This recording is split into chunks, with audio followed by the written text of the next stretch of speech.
Hi, everybody. It is Lee Milteer, and welcome to Blonde Warrior of Solutions. I'm very happy to be here today, and I have with me a fantastic guest. And before I tell you about her, I want you to know that I have a gift for you. I want you to check out. It's called Five Types of Energy. It's about five different small videos, about 5 minutes each. It talks about mental, physical, emotional, spiritual, and financial energy. This is $100 gift to you, no charge to you. Go to this website, go now. Also, if you want to know more about me, you can go to milteer.com, Milteer. And I have a lot of books that you might be interested in. One of them is Reclaim the Magic of Prayers, which is a best-selling book on Amazon. And my latest book is Activate Your Inner Power, which means that you can open this book any place when you have a challenge and find great guidance for yourself. So go check those out at milteer.com. So let me tell you about our guest today. She's a person I have worked with for a long time. She's very respected. Grand Master Amanda. She is a ninth degree Black Belt in Taekwondo. She has been teaching for 40 years, it won't look it, and runs a very, very successful martial arts academy in Johnston City, Tennessee. So if you're near there, you should check her out. She is an award-winning author and has just released her newest book called Master Character Lessons: True Life Moments from Master Amanda. She travels around the country. She teaches other martial arts school owners how to build their leaders and instructors in their own schools so that they can expand their businesses.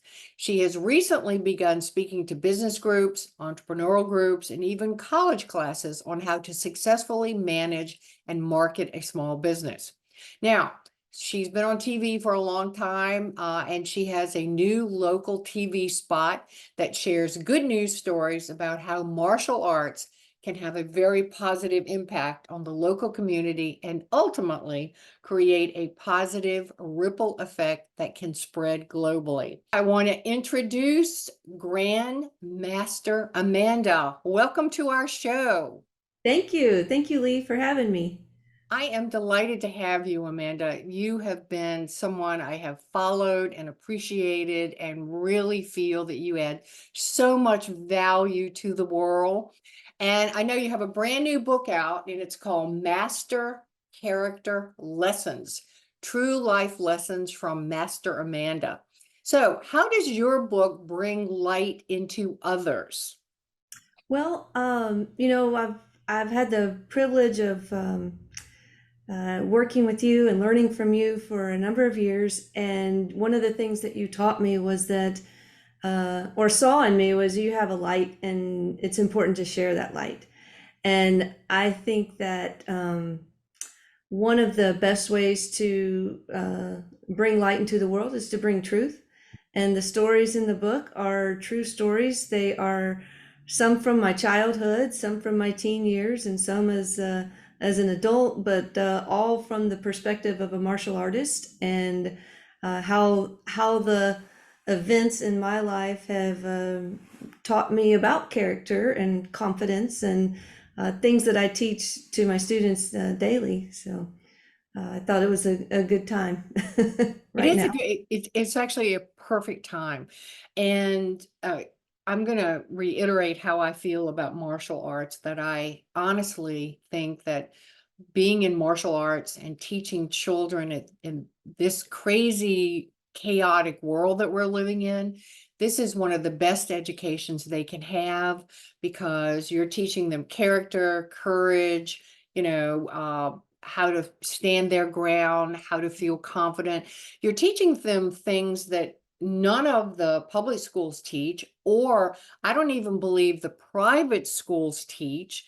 And the fact that everybody who has a child should really consider making sure that their child has this opportunity to go through this training, because it affects them their entire life. And Absolutely. this is why I'm so supportive of the martial arts industry. If I could turn back time and give my parents some money, I would have really, really loved to have been part of that as a child. And I know the people who have kids in martial arts. In fact, a staff person of mine right now does, and it's made a huge difference in this young man's life. Great. He's a good So, teacher. yes, and so you're helping people, and I know you're on television and you're sharing like that, and please keep doing that. So I'm sure that people are saying to you, why release the book now? Well, I see just so much struggle and so much untruths and so much things that families and kids are being bombarded with, and adults too, that just are, what's right, what's wrong. And I just, if people who have something positive to share don't share it, we can't stop that negativity. We can't redirect. We can't change thought processes. And so if, I just felt like it just has to get out there so people have something else to say, hey, this might be the right way. This might be a truth. And that it is. And to counter all the lies that are being spread around right now, and about what is right, what is wrong. um I want to put something out there that says, hey, there's good stuff in the world, there's positive things in the world, and you can latch onto those, and you can look for those to find your way. I completely concur, Amanda. I sometimes ask myself, I can't believe I'm living at a time where the truths of life have been so slandered, and what is taught in colleges and high schools, and now, and even sadly in elementary school, is contrary to good common sense, the wisdom and characteristics of things of being a good person. Um, People are being punished for telling the truth. Right. People are judged for things that, actually were taught you shouldn't judge people by at all. And so I think one of the evils in the world isn't, it's not that it's not that people don't stand up against what's wrong.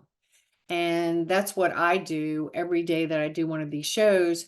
And I'm not trying to be a news person at all, because the news, in an hour is like, old news, because everything changed so fast. But I do believe that naturally good people gravitate towards other good people. And Yes. what you are having to teach is really very important. And so let's talk about, since we're, adversity. Um, you're a grand master, and that has given you a lot of ability to deal with adversity. And you have certainly had your share of adversity. Talk about that in life, why your adversity has made you stronger. Well, I think as I think about, I started martial arts when I was 10 years old, so I do have longevity in martial arts. And the thing that martial arts teaches children is perseverance, confidence, focus. These are things that help children develop and be successful at whatever it is they choose. I chose martial arts and teaching. Um, but then when you become a teacher, all of a sudden it's not the confidence and the respect and all the things that you learn, but it turns around that you're teaching other people that. And then when you become a master, I mean, it took me you know, over 22 years to become a master. And I've been training since then just as long as a grandmaster to grandmaster. And what you find is that by teaching people these values and these character traits and to persevere and to be strong, you you hear that from yourself all the time, and then you end up, you know, reminding yourself who you are. When you're sitting there with a person in front of you that is struggling through something that you've been through, and you're telling them how to overcome, or how to be patient, or how to have more confidence, you're talking to yourself too. And I find that just sometimes I'll end into session, and I'll just kind of laugh at myself as like, well, don't you think you were talking to yourself today? You're going through this and you're just reminding yourself. And I just, that happens over and over and over again. And I think that, knowing that you can overcome through martial arts and then turning it around and being able to teach that to others, it just becomes who you are. And, you are, for me, when, faced with a difficult time or a challenge, it doesn't mean I don't, stop or think or get concerned or maybe even lose sleep or have to look outside my box for help. But I know that I will get to the other side. Yeah, that confidence that you've been through something difficult before and you made it through. There's no reason you won't make it through this. We just have to find the way. Those are the self-talks I have to myself. So I think that martial arts teaches you how to do that, that you can do that. But then as a teacher, teaching it to others is just a way to make it stronger in yourself. Absolutely. And so you really, what everything you just said was all about, the basis of real success, that success really is an inside job. It is how you talk to yourself. It is what you're envisioning. And I'm sure you've noticed this. It annoys me beyond words that kids get into competitions and everybody gets a trophy. Right. And I was a very competitive kid. And when there was a contest, and even as an adult, I am a competitive nature person. I had worked for public seminar company, and they had 100 speakers, and they would always have these big contests about, people who did this or that and the other. They'd get like a trip to Aspen or a free big TV or something. And I always said to myself, I'm winning that. I'm going to win that. I'm going to leave everybody dust in my trail. I am determined to win that. And after 5 years, I won every contest for 5 years. They stopped doing the contest because it upset You people. broke them. So I'm very upset that everybody gets a trophy because it doesn't teach them the basis of dealing with failure. It doesn't teach them to be a good sport and be happy for other people, even if you didn't win at that time. Right. I certainly remember losing as a kid. My father would say, well, that was just, one time. You can win next time, but be very happy for the person who won. You want to have good sportsmanship.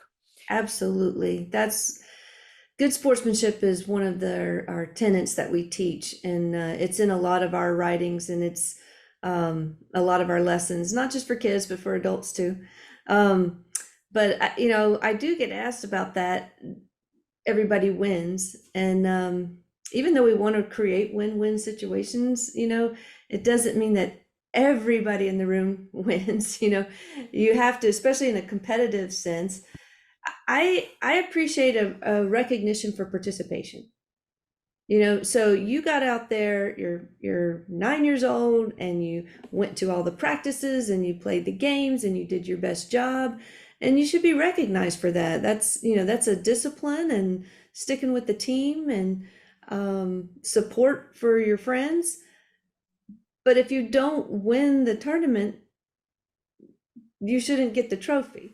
Let's get a round of applause or a certificate of participation, but absolutely there needs to be a clear winner, because what else, if we don't know what the clear winner is, how do we know how to strive for that?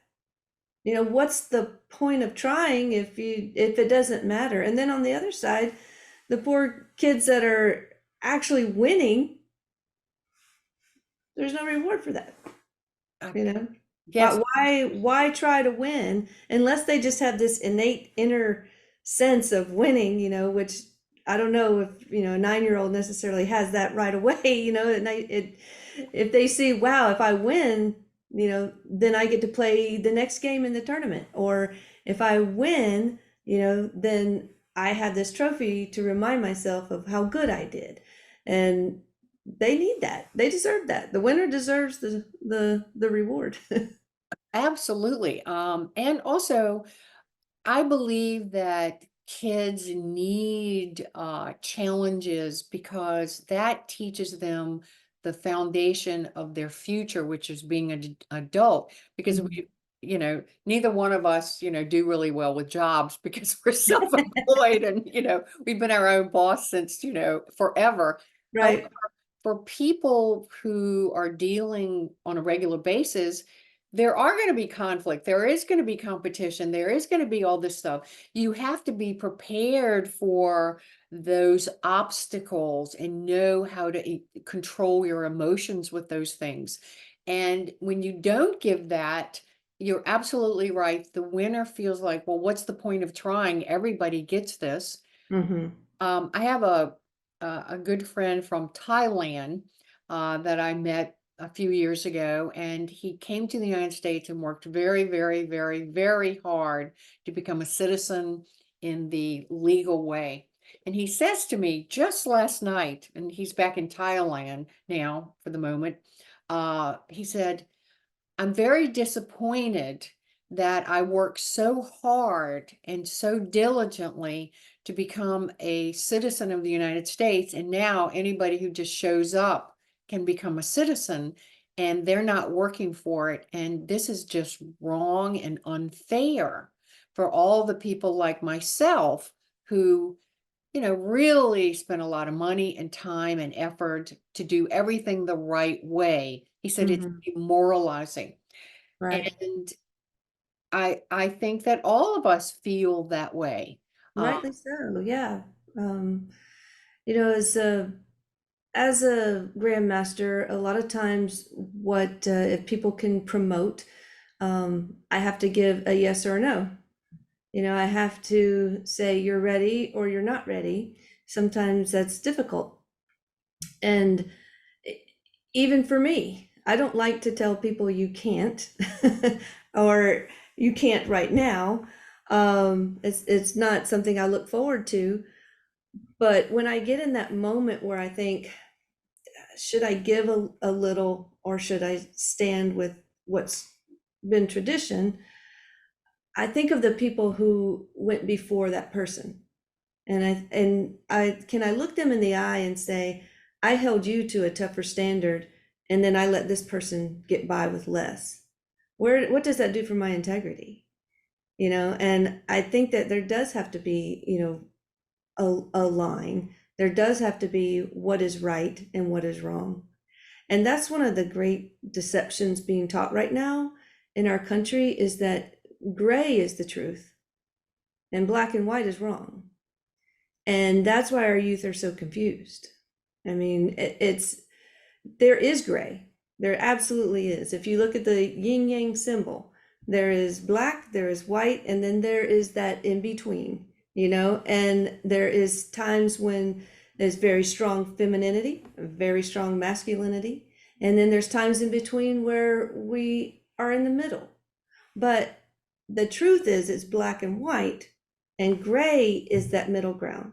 And what's being taught right now is that gray is the truth and black and white is not, and that's really hard to combat, but that same truth of, whatever standard or challenge you had to go through, it doesn't hurt the next generation to have to go through those challenges too.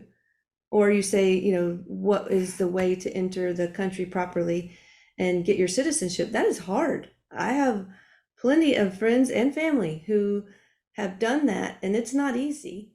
And they are upset too. They're upset too that they worked so hard for that. And they're very proud of their citizenship. yes. And some of that pride gets taken away. Yes, I wanted to talk about that to you today because I knew you had some intimate knowledge of that. And I also believe that a lot of things that is shown to children today is become an influencer and Mhm. just get on TikTok and create videos, which basically they're faking, and that they'll get rich and famous. There's this Right. lure to our our younger generation that your job in life is to be rich and famous. And there's a book I have ordered, and I've read a little bit about it, and it says dying to get famous. And it's basically about influencers who are doing anything and everything to basically fake being famous. Hmm. Some actual real gurus, which we won't mention, who are not in the martial arts business, thank goodness, but are in, different, they're pretending to be things. They're using AI to write their Mm. speeches. They are borrowing without giving credit wisdom of people. Even like I know this one particular person is really restating everything Bruce Lee ever said, but now he's putting his name on it. And of course, I recognize this stuff, and I'm like, dude, that's not yours to claim. Hmm. And so I do speak at high schools and elementary schools and colleges, and I bring this up, and boy, you know, leaning back and folding their arms and pulling their hats over their head, like they don't want to hear this. You've got to be sincere to be of service to people, and that you're just being famous and rich wasn't really the purpose of you being born. The purpose of you being born is, what are you contributing to the world? Right. What kind of leader are you going to grow up and be? And are you going to fall for this fake nonsense? But here was the real kicker, Amanda, is they did a real research on people who had millions of followers on TikTok who are completely broke, that they borrow money from their parents or their husbands or their 401k or something to pretend to have all this stuff. They go to hotels and pretend it's their living room. They borrow cars. They go to car dealerships. It's hilariously sad. It is sad. It's just part of that fake, the fake life, and that's hard for kids to discern. I mean, they think Mickey Mouse at Disneyland is a real thing, that they don't understand that's a character, that it's a person inside a suit, Right. and that's kind of one of the magical things about, when you take a child and let them have some fantasy. It's fun, but when everything is presented to them as truth that is actual fantasy, that's difficult. That is difficult to tell a child that's not real. Well, I had some research shared with me recently, that a child under 7 years old could not tell the difference between fantasy and reality at all. And that was the normal age, 7. Now that age has risen to a much higher age that they cannot tell the difference.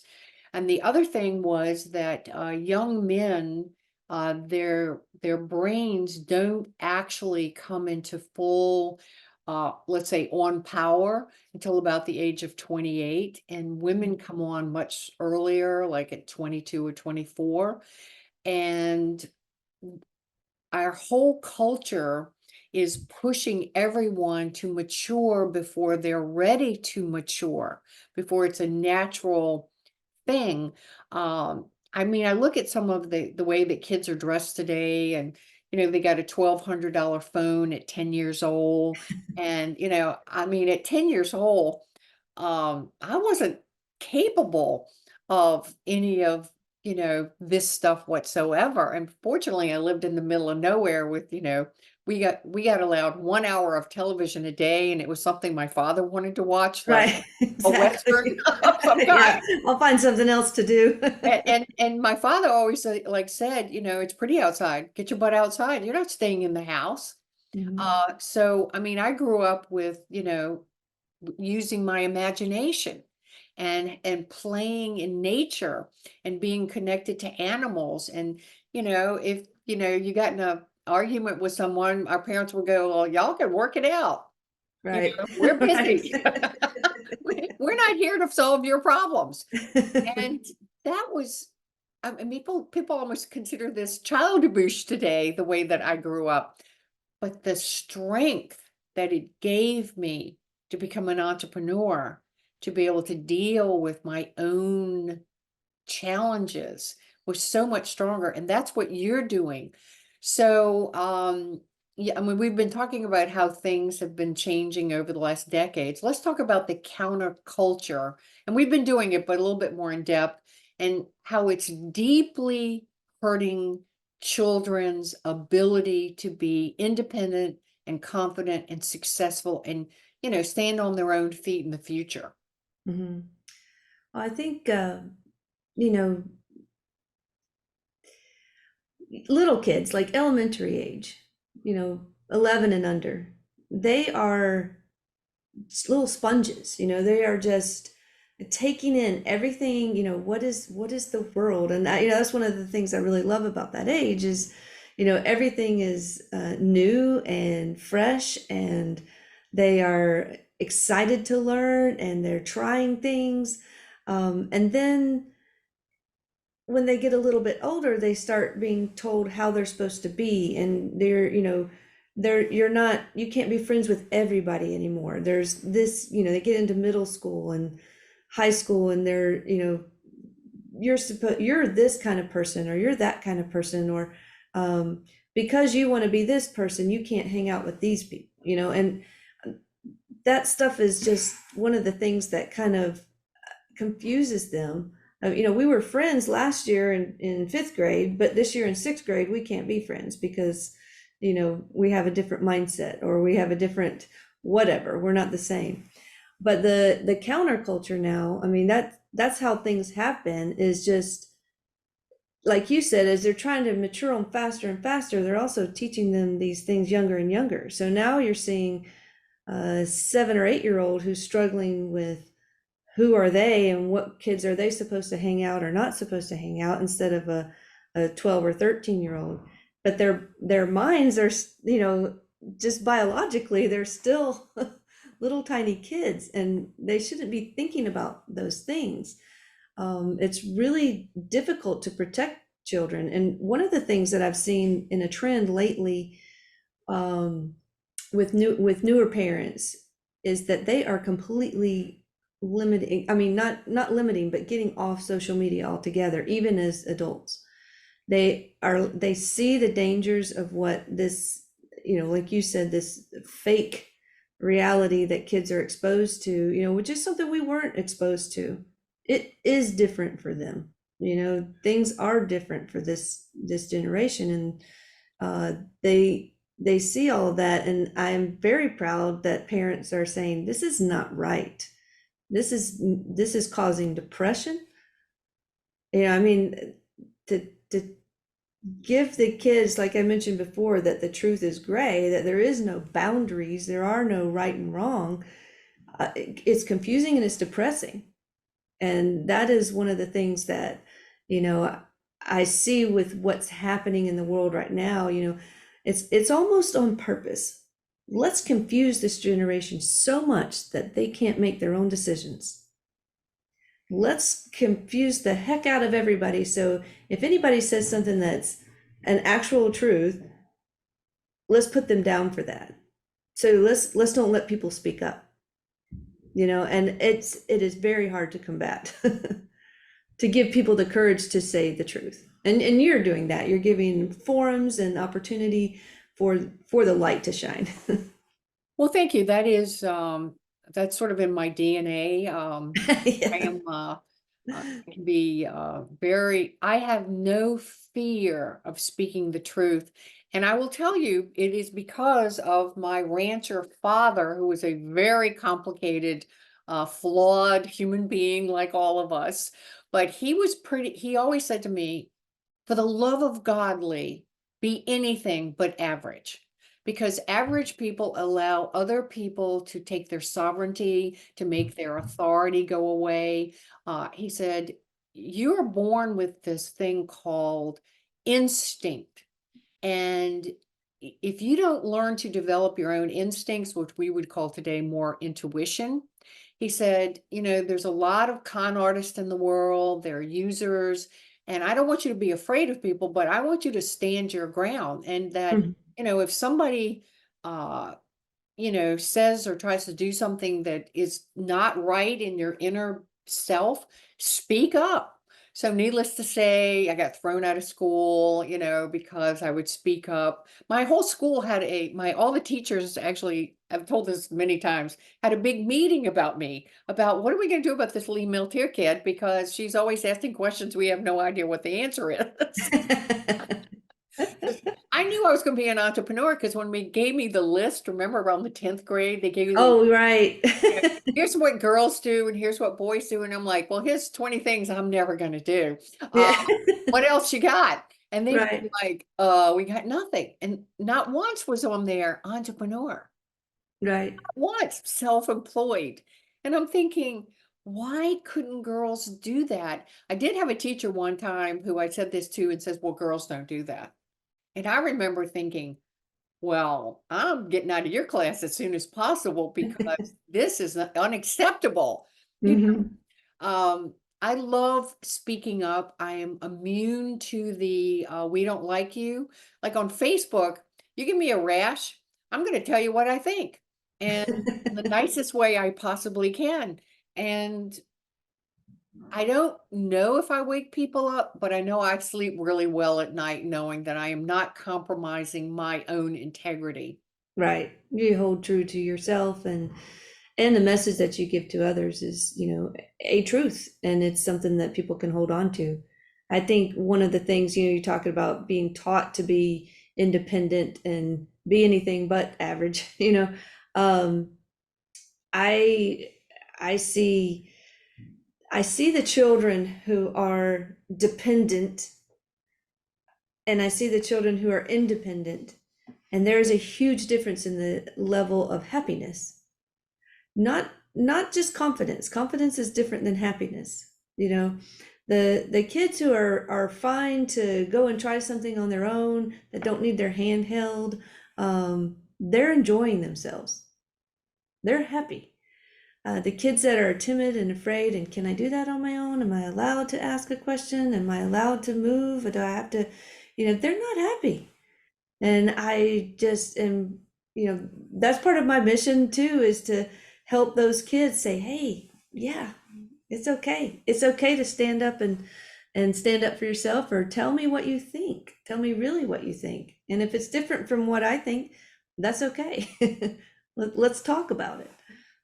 Teens too, not just little kids, but teens I'm see glad, it. I'm glad that you said that because going back a little bit, I'm writing some notes about, I have, the research says girls in particularly who are on social media compare themselves to other ones and always feel inferior. So they're very unhappy. And that the depression rate for children has gone into hyperdrive like never before.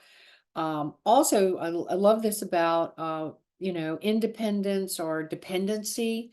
Um, I, I'm sure you did this. Like, I left. I had horses, and we lived in the middle of nowhere. I got on the horse, and basically, my parents said, "Be back before dark."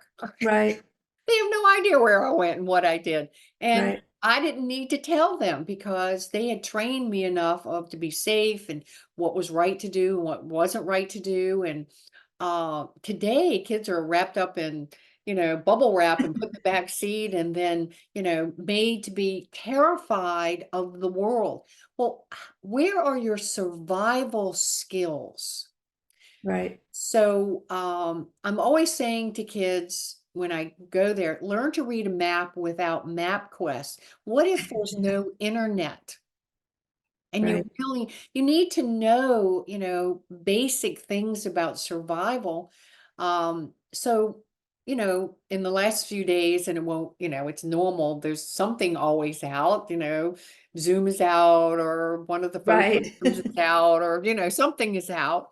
Um, and I was on the street walking my dog, and this person had a, a service that their phone was out.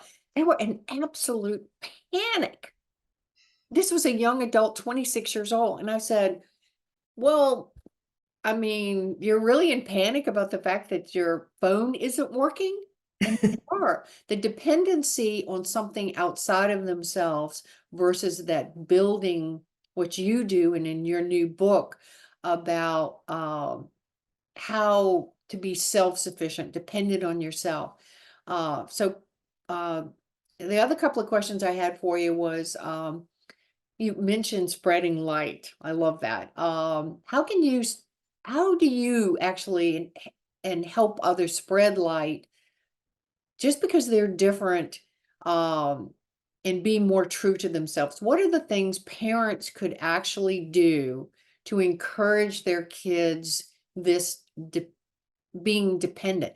Now, before you answer, I am fully aware that the school system just wants you to fit in and do what they say and not to ever give feedback. So I was always sort of the round person trying to fit into the square holes. Mm-hmm. And so I didn't fit in, and after a while I was at peace with not fitting in. And today I am so happy I did not fit in Mm-hmm. because I don't want to live an average life. Yeah, I think there's a lot in there. I when we talk about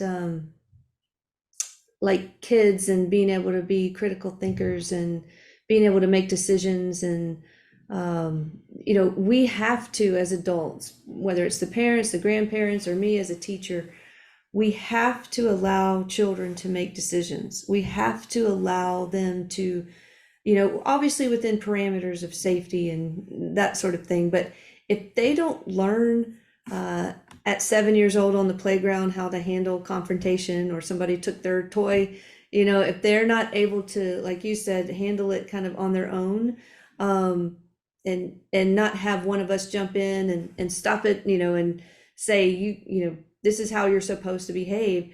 If they don't figure that on their own, or they're not allowed to, they're never going to have that dependence to do it. And they won't be able to do it at 13. And the consequences of a 13-year-old not being able to make the right decision is a whole lot worse than a 7-year-old. And then you go continue on, if they make bad choices at 13, 14, those are life-changing things. Those are things that can really head a child in the wrong direction because they haven't been allowed. I mean, even to pick out your own clothes, just, at 7 years old, if they don't match, but they chose them and they're confident and they're happy with it, it's okay. I mean, maybe if you're going to a wedding or something, you need to be a little more strict, but just, in their day to day, let a 5-year-old, let a 4-year-old pick out their shoes and their socks. And I went out to breakfast the other day, and there was a little 6-year-old girl, and she was in all out Cinderella, out at a restaurant and breakfast, and her, family was just in their, sweats and t-shirts. And I just thought, I love that. That little girl is like, I am a princess, and she was just having a ball at her breakfast with her little glass slippers. And I thought, good job, parents, letting her do her. And I just, that is the kind of thing we really need to let our kids do in order to be stronger and, more confident as young adults. My mission with my kids, and it is also with my students, is to prepare children for adulthood, not to protect them from everything. I mean, you can't, I want to feel confident that, like you said, if my 9-year-old's riding their bike around the neighborhood, that they're going to make the right decisions. And they can't do that if I don't teach them and let them do that, so that, I know that was just one aspect of the things that you asked me, but it's something that sets the stage for the future. And even if you aren't there and your 17-year-old is making bad decisions, you can stop. You can stop and say, okay, let's look at all the choices and let's look at all the consequences, because kids and teenagers, there are, in their minds, there are no consequences. It's only, well, that happens to other people. I won't get in a car accident. That happens to other people. I can speed, I can break, do this. And they don't know that there are actual consequences. Adults do, because they've lived through them. So we have to have the kids understand that, and you can stop and teach them. You choose this, here are the things that could happen. You choose this, here are the things that could happen. And just like they have to be taught how to do a beautiful martial arts kick, they need to be taught how to make good decisions. It's not necessarily natural. I agree. And the other thing, I'm sure you were going to bring up was the parents themselves, they have to be the true role models of the kids because I know if my parents lectured me, I'm rolling my eyes and Right. just like, oh dear, don't talk to me. What do you know? I'm 15. I know Yeah, I everything. know everything now. And I was quite the handful at 15, as you can well imagine. However, I love what you just said there is that as parents are doing things, if they actually took it upon themselves, like at the dinner table at night, one, not nobody had their phone out. Absolutely nobody is allowed to have their phone out at dinner or in a restaurant because this is very sad today to see Mhm. families just looking at their phone, groups of teenagers just looking at their phone. They're texting someone right across the table from them. And if they would start to actually say, well, I have a big challenge at work today, and if I do this, uh, and it doesn't work, these are the consequences of it, that they actually bring it up in their own lives, that they have challenges, they have to make decisions, and that, they talk about their own decision-making process. That would be Mhm. such a refreshing way to teach a child by example without the lecture. Because the older they get, the lecture is, less received well. Let's just say it that way. Yeah, Uh, it's a cycle. As a parent, you know everything for a while, and then you know absolutely nothing. Nothing. And then it comes back around, and I tell people this all the time when their kids go off to college, all of a sudden you're going to know everything again. You know, they're going to call you, and parenting does not end when they walk out the door. They're going to be asking you, it's time for me to buy a car. What's the best thing? What do I do? And it does come back around where you know everything. But in that time, yeah, the family time, whether it's in the car or doing something fun or just hanging out folding laundry, it doesn't, all of those things can be times where we can talk about our lives. And I was just telling, we had a huge group of kids here this last weekend for an event, and I was telling them how the family is the ultimate team. We were working on teamwork. And I think that sometimes parents lose sight of that they can actually, it's not just us and them, the adults and the kids, but we're together, and we should all be working to make dinner a pleasant experience. We should all be working together to make sure we get out to school on time. It's not just one person in the family's responsibility. And then when they start working together like that, like you're saying, as they get older and can understand, hey guys, I've got a big project tomorrow. I'm not going to be able to be available. Y'all are going to have to take care of this, that, and the other. I need y'all to step up on the team today, and that can help them see that, one of the problems with the counterculture is that it makes people very narcissistic. Like everything's about me, Right. and one way we can counter that is say, no, we're together, we're a team. What you do affects me, what I do affects you, and we can have a successful outcome together.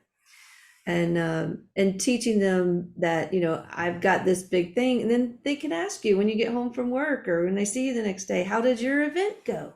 Or how did that meeting go? Or how did your presentation go? And you can be all part of it together, and you enjoy the success, or it may have gone absolutely horribly, and they can be there to comfort you at the end of a bad day. But the togetherness thing, if we don't teach them how to communicate within the family, it's going to be very difficult for them to learn how to do it elsewhere. And then you can see if they communicate poorly, you can redirect and say, hey, I hope you're not talking to your friends like that or your teacher like that, and teach them those things at home. Yeah, that would be great. Would I spoke at uh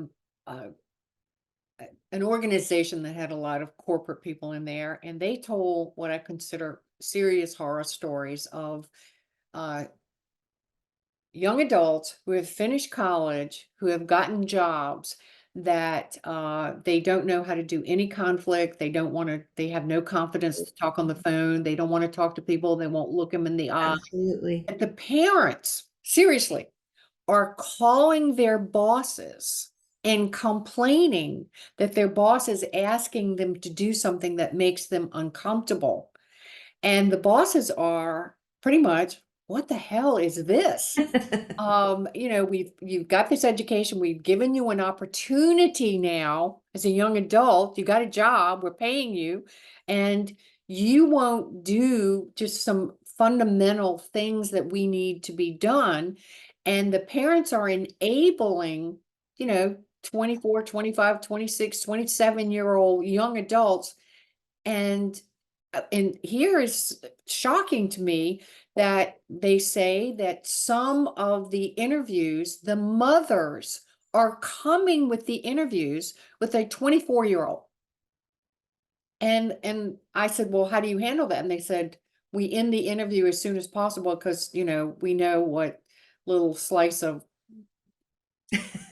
This bad it's stuff. not going to work. This isn't going to work. This isn't going to work at all. So, Right. I do want to share, and I saw this on Epic Times recently. I like Epic Times because they share some terrifying information about what's going on, but they share really good stuff too. And a family made a deal, and they had kids from 3 years old to something like 17 years old. I think they had 5 kids. They all ate dinner with candlelight, and that there was no electronics. They had a basket, everybody puts their thing in.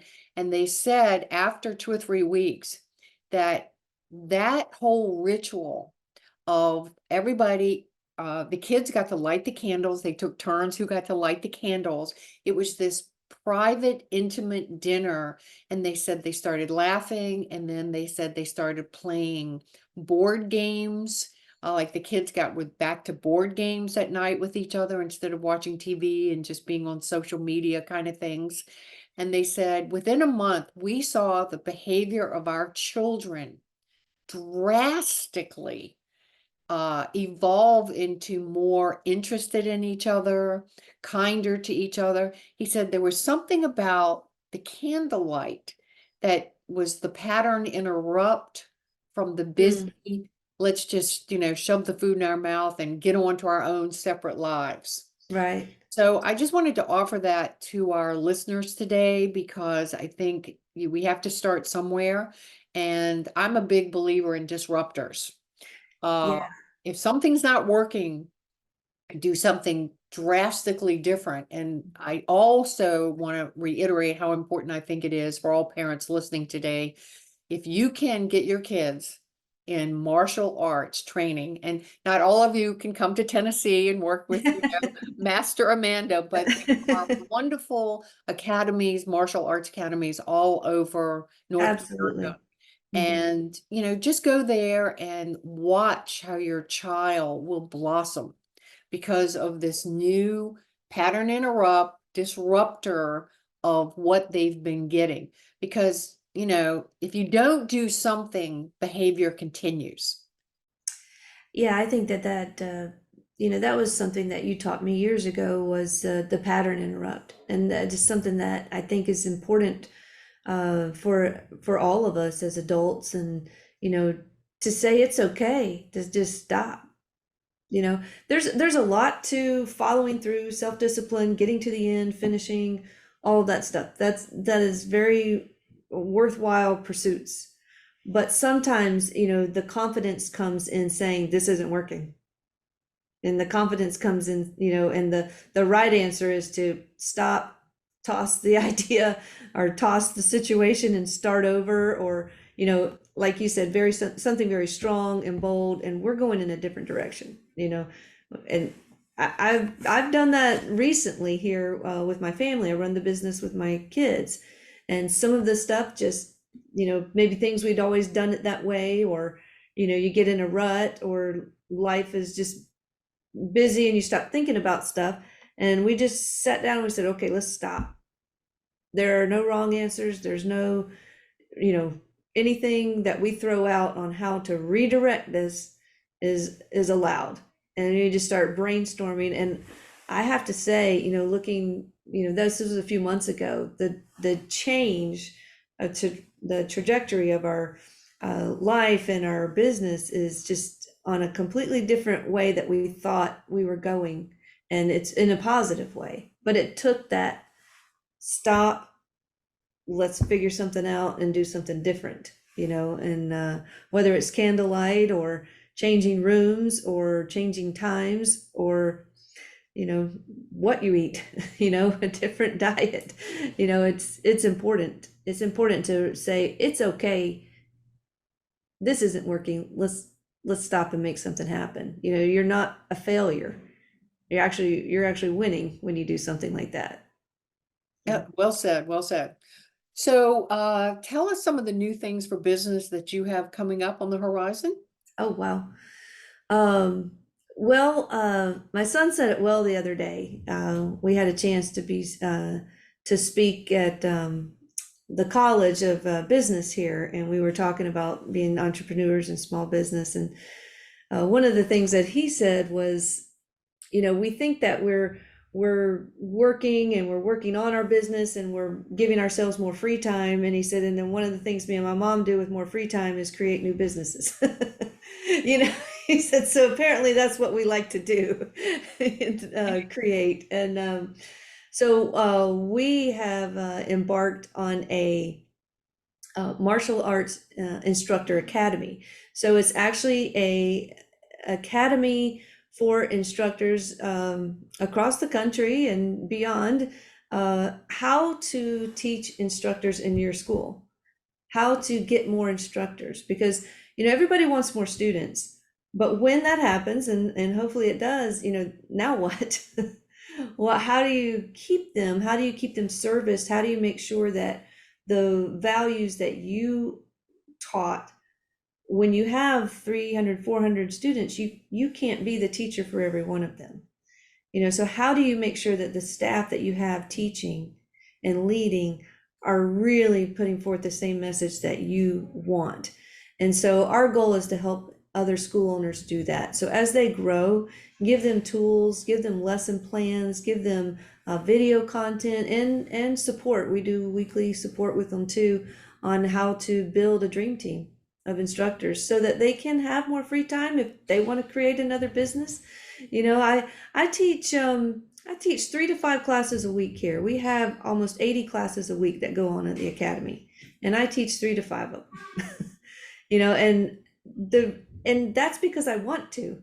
I could just step away and be, an absent owner, but I love it. And so I'm like, no, guys, this one's mine. Y'all, these are yours. This one's mine. So whatever it is you want to do with your academy, your martial arts school, more instructors and more leaders are going to help you do that.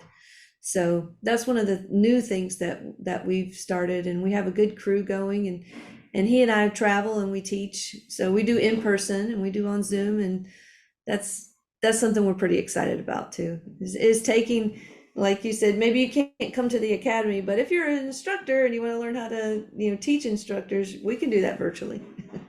Well, great. So how do people contact you?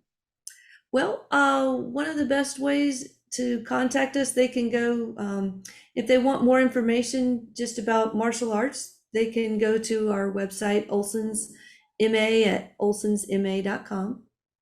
If they want, Spell that for us, Olson. OLSONSMA, Olson's Martial Arts at olsonsma.com.